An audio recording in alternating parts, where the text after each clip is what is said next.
Bonsoir tout le monde.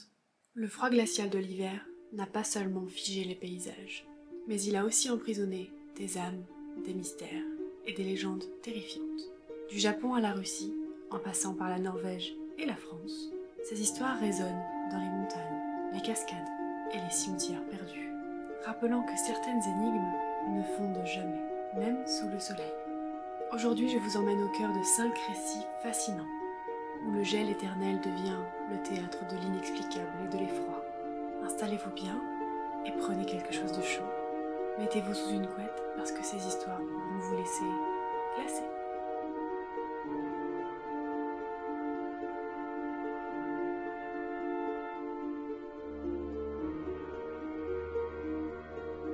Dans le sud de l'Islande, où les terres volcaniques rencontrent des glaciers imposants, se trouve la cascade de Skogafoss.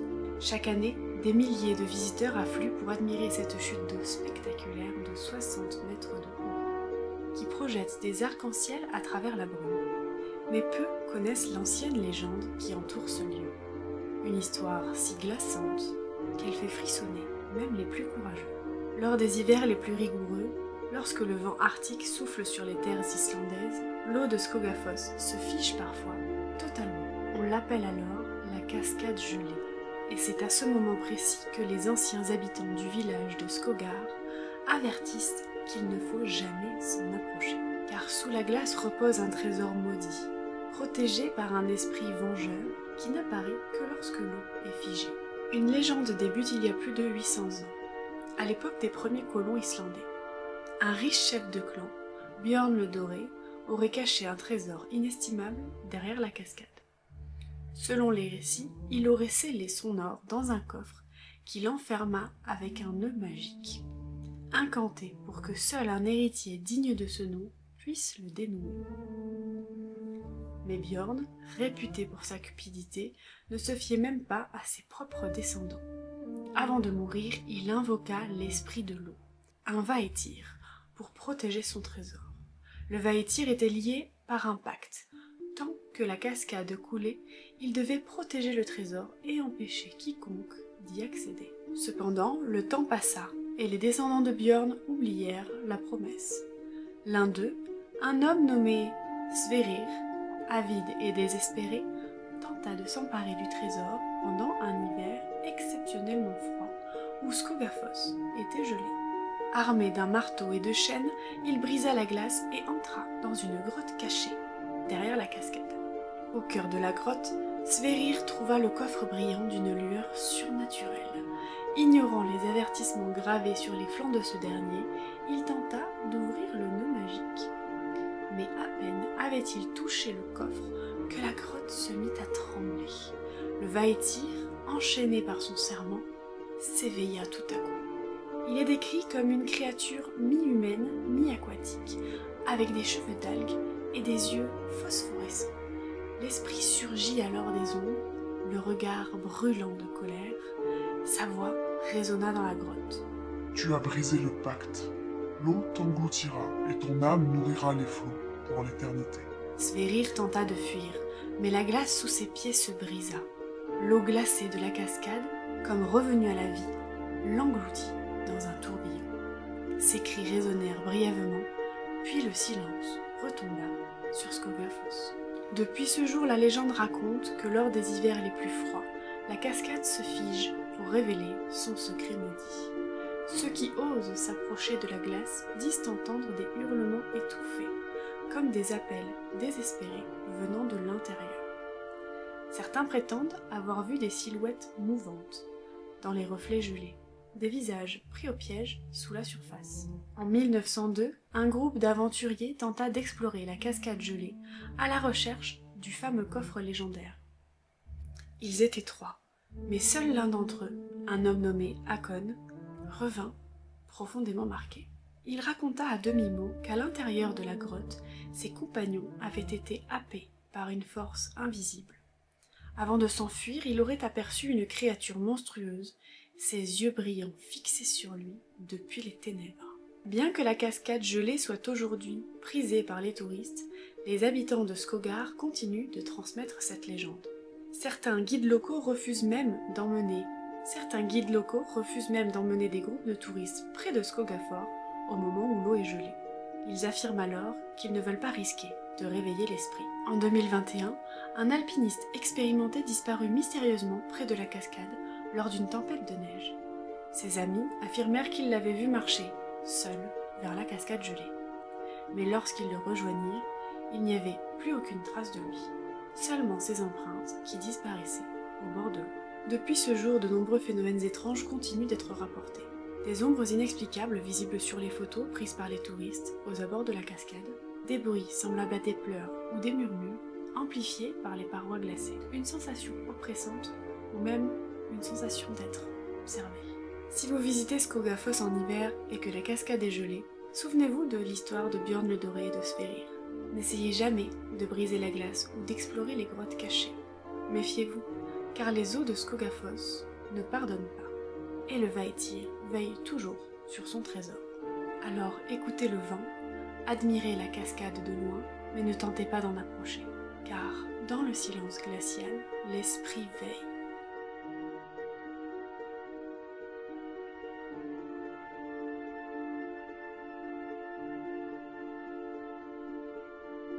Au cœur de l'archipel de Svalbard, sur les confins gelés de l'Arctique norvégien, un endroit reculé et inhospitalier suscite une fascination teintée de peur.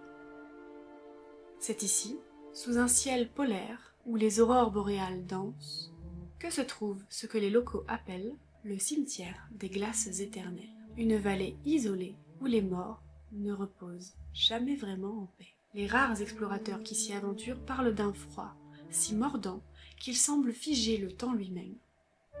Mais ce n'est pas le froid qui rend cet endroit effrayant, ce sont les récits, d'étranges murmures portés par le vent, de silhouettes éphémères dans la neige et d'une malédiction ancienne qui s'accroche aux eaux gelées de ceux qui reposent sous cette terre éternellement glacée.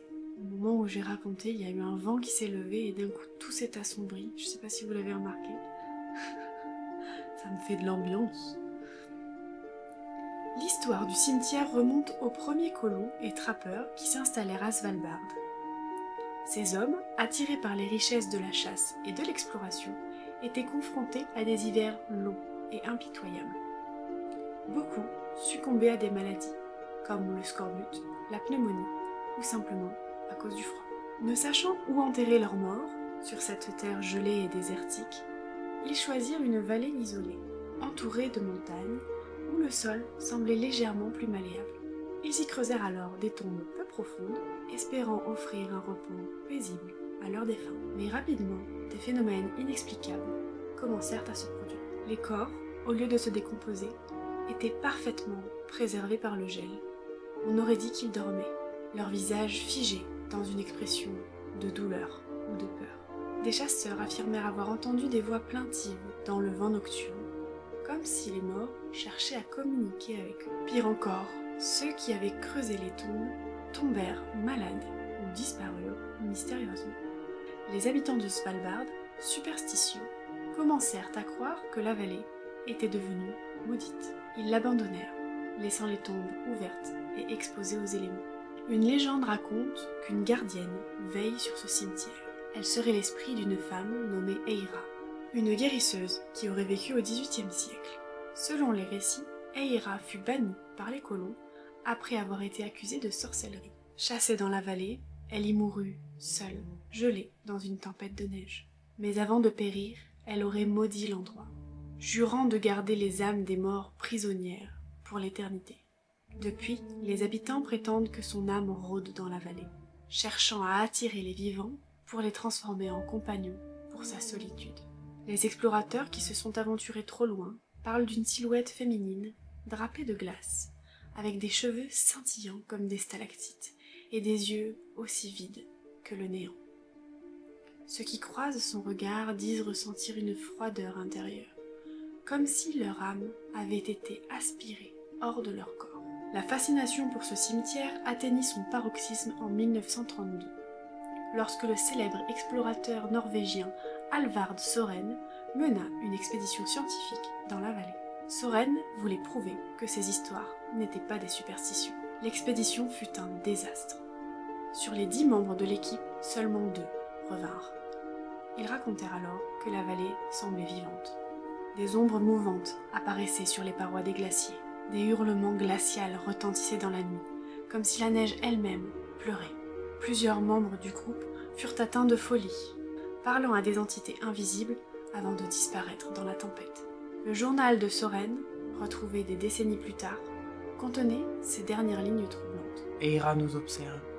Elle ne veut pas que nous partions. Ce froid, il n'est pas naturel. Il veut nous garder ici, pour toujours. Soren ne fut jamais retrouvé. Aujourd'hui, le cimetière des glaces éternelles est officiellement interdit d'accès, bien qu'il attire encore des aventuriers téméraires. Certains rapportent des phénomènes inexplicables. On va finir dans le noir, les gars. On va vraiment finir dans le noir. J'ai pas envie d'allumer, parce qu'à chaque fois ça fluctue, donc je vais laisser comme ça. Mais certains rapportent des phénomènes inexplicables. Des empreintes humaines qui apparaissent subitement dans la neige, même lorsque personne ne s'y trouve. Des enregistrements audio, captant des chants ou des murmures en vieux norrois, une langue disparue depuis des siècles. Une sensation de désorientation inexplicable, comme si le temps et l'espace se brouillaient. En 2017, un photographe amateur qui explorait la région affirma avoir vu un visage gelé, pris dans un mur de glace. Ses yeux, ouverts, semblaient le suivre du regard. Certains disent que lorsque le vent souffle fort et que les aurores boréales illuminent le ciel, on peut entendre un chant mélancolique venu de la vallée. Peut-être est-ce Eira qui rappelle que dans le royaume des glaces éternelles, la vie et la mort ne sont que des illusions figées par le temps. Pas possible, il fait nuit. Pourtant il est pas tard, on est en plein milieu, enfin en début d'après-midi, il est pas tard.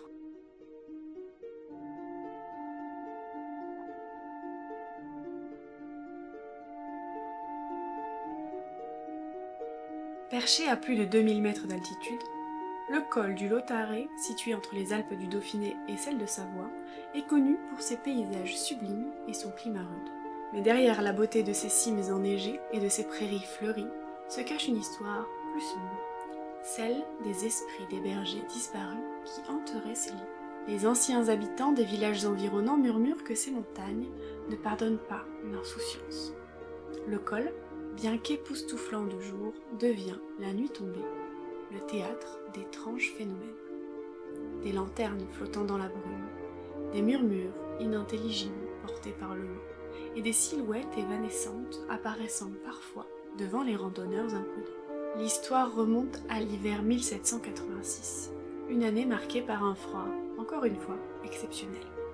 Une troupe de bergers, guidant leurs troupeaux vers des pâturages d'altitude, fut surprise par une violente tempête de neige. Les hommes, prisonniers des éléments, ne purent trouver refuge. Le blizzard dura 3 jours et 3 nuits. Lorsque le calme revint, les villageois partirent à leur recherche et ne trouvèrent que des cadavres figés, leur peau bleutée par le froid et leurs expressions déformées par la peur. Les moutons, eux aussi, gisaient, éparpillés sur les pentes. Mais ce qui frappa les sauveteurs fut une scène étrange. Certains bergers semblaient s'être regroupés, leurs bras tendus comme pour attraper quelque chose ou quelqu'un. Un journal d'époque rapporta que l'un d'eux avait gravé un mot dans la glace avant de mourir. Le mot « veilleur ». Après la tragédie, les villageois commencèrent à signaler des phénomènes inexpliqués dans le col. Des voyageurs racontaient avoir vu des lumières danser sur les pentes, semblables à des lanternes guidant leur chemin à travers le brouillard. D'autres entendaient des cris ou des chants mélancoliques, bien que le col fût désert. Parfois, des bergers affirment que leurs moutons se comportent étrangement, refusant d'avancer ou bêlant de manière frénétique. Les anciens expliquaient ces événements par la présence des esprits des bergers disparus, désormais appelés les veilleurs du Lautaret. On disait qu'ils cherchaient à prévenir les vivants des dangers des montagnes, ou alors qu'ils veillaient sur les âmes égarées. Au XIXe siècle, une nouvelle tragédie renforça la légende. En 1863, une caravane de marchands bravant la montagne en plein hiver disparut mystérieusement. Un seul survivant fut retrouvé, un homme prénommé Jean-Marie, qui raconta une histoire terrifiante. Alors que leur groupe s'était égaré dans la tempête, des silhouettes floues émergèrent de la brume. Elles semblaient humaines, mais leur démarche était étrange, comme si elles flottaient au-dessus du sol. Ces formes les entourèrent, murmurant des mots incompréhensibles. Jean-Marie affirma que ces esprits avaient tenté de les guider, mais les marchands, pris de panique, avaient fui dans des directions différentes. Il raconta qu'il avait suivi une lumière vacillante et s'était retrouvé miraculeusement à l'abri d'un rocher. Les autres ne furent jamais retrouvés. Les récits ne se limitent pas à l'histoire ancienne. En 2011, un groupe d'amis passionnés de randonnée hivernale se perdit au col de l'Otaré à la tombée de la nuit. L'une d'eux, Clara, se souvient d'un moment glaçant. Nous étions encerclés par un brouillard si épais que nous ne distinguions même plus nos propres mains. C'est alors que nous avons vu des lueurs douces et tremblantes apparaître autour de nous. Elles bougeaient lentement, comme pour nous guider. On aurait dit des lanternes suspendues dans l'air, mais il n'y avait personne. Nous étions terrifiés, mais trop épuisés pour réfléchir. Nous avons donc décidé de suivre ces lumières, et elles nous ont menés jusqu'à un sentier qui descendait vers le village. Quand nous avons voulu remercier ce que nous pensions être des randonneurs avec des lampes frontales, il n'y avait personne et les lumières avaient disparu. Clara et ses amis jurent que ces lueurs les ont sauvés, mais depuis, elle évite le col, affirmant avoir senti une présence pesante tout au long de la nuit. Les interprétations de la légende diffèrent. Certains disent que les esprits des bergers protègent ceux qui respectent la montagne. D'autres pensent qu'ils punissent les téméraires, les plongeant dans la désorientation ou les menant dans des pièges naturels.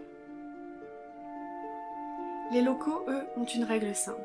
Lorsque l'on traverse le col du Lotaré, il faut toujours y laisser une offrande. Une pierre, une branche ou même un morceau de pain suffisent pour apaiser les veilleurs. Aujourd'hui, le col du Lotaré est une destination prisée par les amoureux de la montagne. Mais ceux qui connaissent cette légende avertissent. Si vous voyez une lumière dans la brume, suivez-la, mais sans précipitation.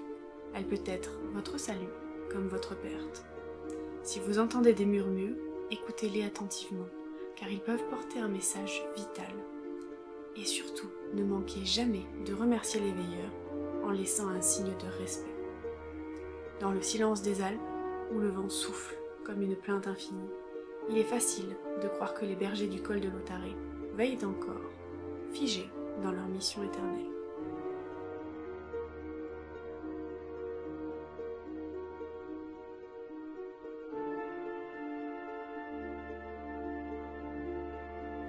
Nichée dans les montagnes enneigées de la préfecture de Nagano, au Japon, une vallée silencieuse et isolée, appelée la Vallée Blanche, est le théâtre de récits terrifiants depuis des siècles.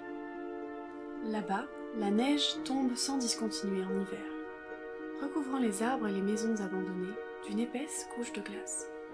Mais cette beauté immaculée cache un danger mortel, le territoire de Yuki Onna, la femme des neiges. La légende raconte qu'elle apparaît les nuits de tempête, une silhouette éthérée, vêtue d'un kimono blanc, ses longs cheveux noirs flottant dans le vent glacial. Ses yeux d'un bleu tranchant vous transperceraient jusqu'à l'âme. Yuki Onna, disent les anciens, n'est pas une simple légende. Elle est l'esprit vengeur des montagnes, punissant ceux qui osent troubler le silence de la vallée. L'histoire de Yuki Onna remonte à une époque révolue, où un petit village se dressait fièrement dans la vallée blanche. Les habitants y vivaient modestement, cultivant leurs terres malgré les hivers rigoureux. Un jour, un jeune homme, du nom de Takashi, épousa une femme mystérieuse et d'une beauté envoûtante. Elle était arrivée au village par une nuit de tempête, seule et frigorifiée. Son visage était aussi pâle que la neige, mais ses lèvres étaient rouges comme le sang. Elle se nommait Yuki. Yuki était douce et discrète, mais jamais personne ne la voyait sortir lorsque la neige tombait. Certains anciens se méfiaient d'elle, affirmant qu'elle portait la marque des esprits. Mais Takashi, éperdument amoureux, n'écoutait pas les avertissements. Lors d'un hiver particulièrement rude, la nourriture se raréfia, et une étrange maladie emporta plusieurs des habitants. Une nuit, un des anciens du village accusa Yuki d'être la cause de tout leur malheur. Pris de panique, les villageois se rassemblèrent avec des torches et exigèrent qu'elle quitte la vallée. Pleurant, Yuki supplia Takashi de fuir avec elle. Mais paralysé par la peur et les menaces des siens, il resta immobile, tandis qu'elle était chassée dans la tempête. Le lendemain, il partit à la recherche de son corps, mais il ne fut jamais retrouvé. Et dès cette nuit-là, des hurlements glacés résonnèrent dans la vallée, et une tempête sans fin ensevelit le village sous la neige.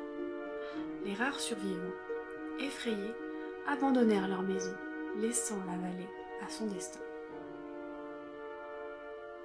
Depuis ce jour, la vallée blanche est restée inhabitée, mais certains aventuriers, attirés par les récits ou la beauté du lieu, ont continué de s'y aventurer. Mais peu d'entre eux en sont revenus. En 1997, Hiroshi, un photographe passionné, partit explorer la vallée, attiré par la promesse des paysages uniques. Il s'installa près d'un vieux sanctuaire abandonné pour passer la nuit. Alors qu'il observait la neige tomber, il remarqua une silhouette, immobile, au loin.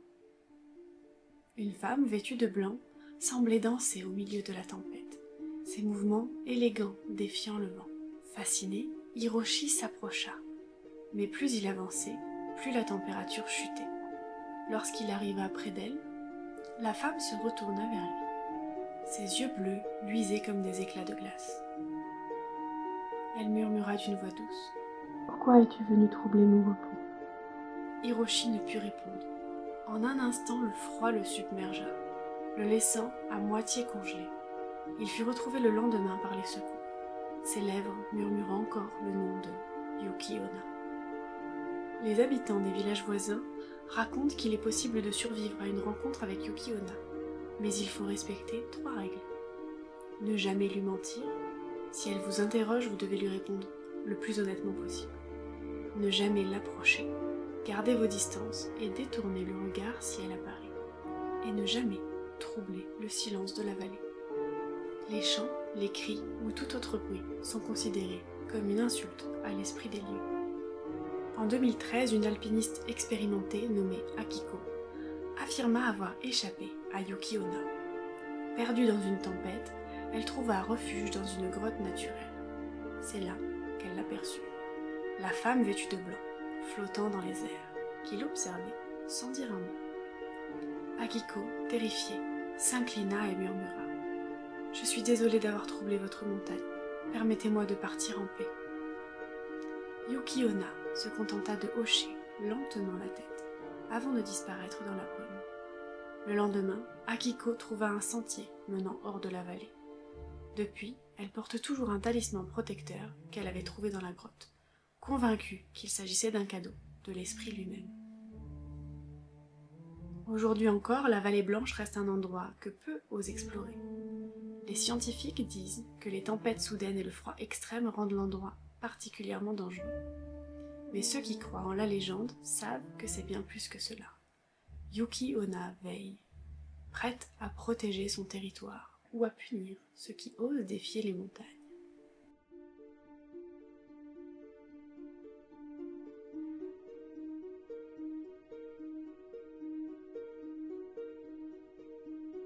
En février 1959, au cœur des montagnes de l'Oural, 9 randonneurs expérimentés disparurent dans des circonstances troublantes, près du col de Kolatsiakl, surnommé par les autochtones le mont des morts.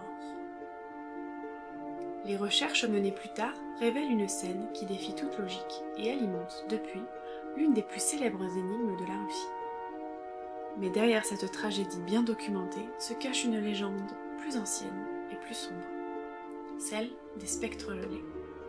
Lorsqu'ils furent retrouvés, le corps des randonneurs montrait des signes inexplicables, des blessures internes massives, sans traces extérieures, les visages figés dans des expressions de terreur, des vêtements contaminés par une étrange radiation.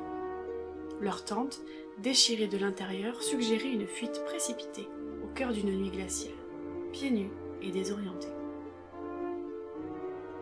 Si les explications officielles évoquent des causes naturelles ou des malentendus tragiques, les Mansi, un peuple autochtone de la région, murmurent une autre version transmise depuis des générations.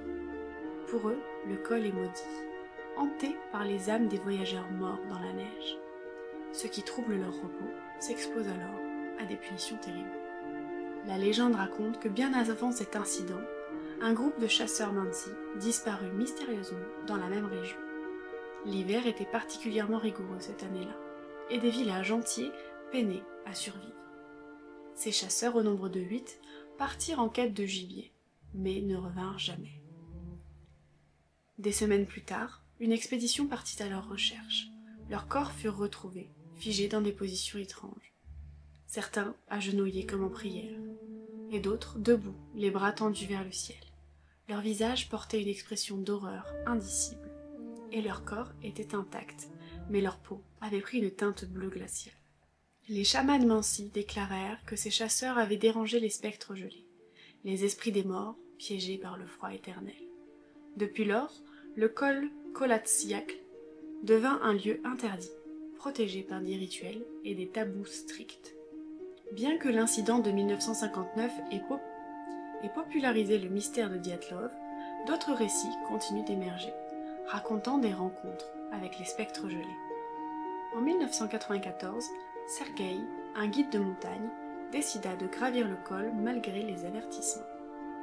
Une nuit, alors qu'il campait à quelques kilomètres du site de la tragédie, il fut réveillé par des bruits. D'abord, ce furent des murmures, indistincts mais insistants, portés par le vent. Puis, il entendit des craquements, comme des pas, autour de sa tente.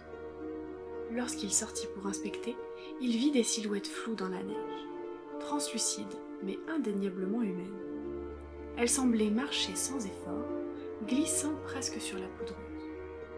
L'une d'elles s'arrêta et se tourna vers lui. Sergueï jura que ses yeux luisaient d'une lumière glaciale. Paralysé par la peur, il perdit connaissance. Le lendemain, il se réveilla à plusieurs kilomètres de son campement, ses empreintes dans la neige s'arrêtant brusquement, comme s'il avait été transporté et laissé là. Les Mansi continuent de mettre en garde contre les spectres gelés. Ils disent que ces âmes, prisonnières du froid éternel, cherchent à partager leur sort avec les vivants. Ils racontent également que les spectres ne peuvent être apaisés qu'en respectant des offrandes spécifiques, du poisson frais, des branches de cèdre et une prière au dieu des montagnes. Ces rituels, autrefois pratiqués régulièrement, ont été oubliés par les étrangers, provoquant la colère des esprits.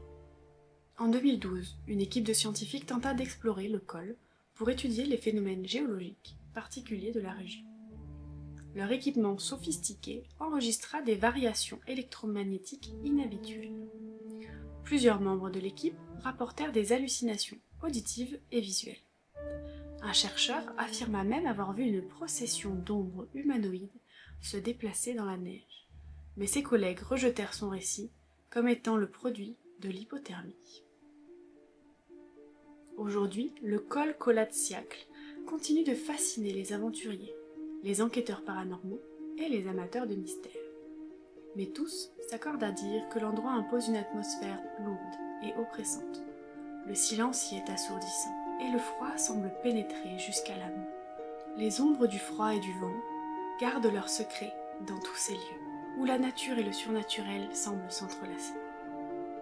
Que ce soit les spectres de Dyatlov, les trolls de glace de Norvège, ou encore les âmes perdues du col de Lautaret, ces récits rappellent que certaines histoires ne sont jamais totalement ensevelies sous la neige. Alors dis-moi, laquelle de ces histoires t'a le plus captivé, le plus donné froid? Merci d'avoir partagé ce voyage avec moi dans ces terres gelées. Si ce n'est pas déjà fait, pensez à vous abonner et à me laisser un petit commentaire. Je vous mets toujours les questions en barre d'infos. Je vous fais des bisous et je vous dis à demain. Ciao. Et surtout, restez au chaud.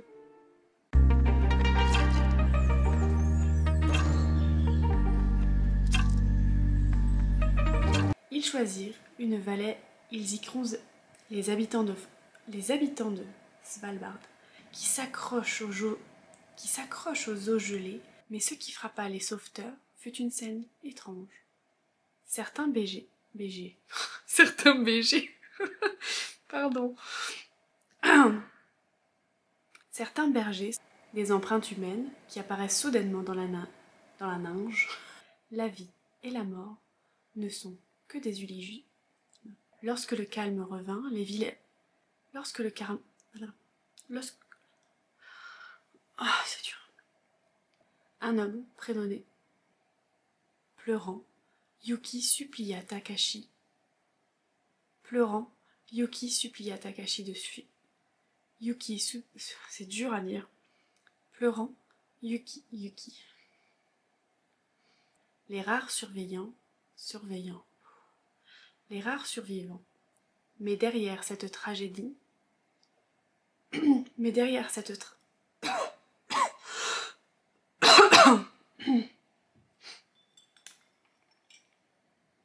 en 1994, puis il entendit des craquements autour de sa tente.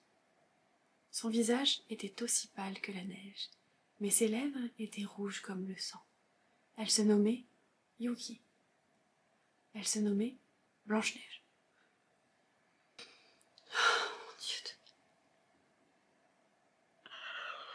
Oh, c'est fini, il faut que je monte ça maintenant. Allez, on se motive, on va faire tout ça avant ce soir, parce que je suis en retard, je suis en retard, je suis en retard. Hop, tac, hop là, parti.